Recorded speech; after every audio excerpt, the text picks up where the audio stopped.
For instance, if you wanted to go to a chemist and say, look, I want to have a chemical, say a pesticide, which will persist throughout the food chain, and I don't want it to have to renew it very, very often. I'd like it to be relatively non-destructible. And then he'd put two benzene molecules on the blackboard and add a chlorine here and a chlorine that, and that was DDT.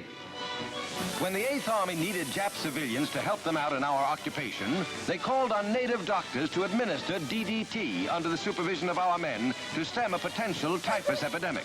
Dusting like this goes a long way in checking disease, and the laughs on them. Pardon our dust.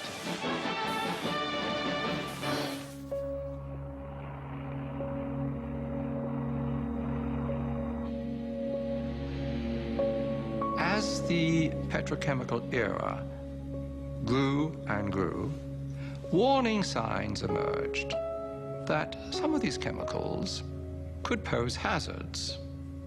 The data initially were trivial, anecdotal, but gradually a body of data started accumulating to the extent that we now know that the synthetic chemicals which have permeated our workplace, our consumer products, our air, our water, produce cancer and also birth defects and some other toxic effects.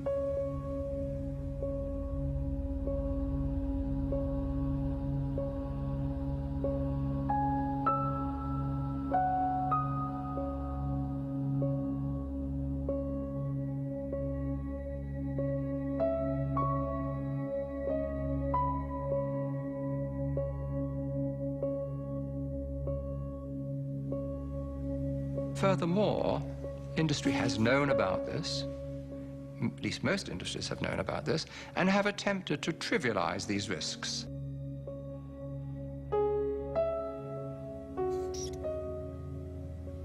If I take a gun and shoot you, that's criminal. If I expose you to some chemicals which knowingly are going to kill you, what difference is there? The difference is that it takes longer to kill you. We are now in the midst of a major cancer epidemic, and I have no doubt, and I have documented the basis for this, that industry is largely responsible for this overwhelming epidemic of cancer, in which 1 in every 2 men get cancer in their lifetimes, and 1 in every 3 women get cancer in their lifetimes.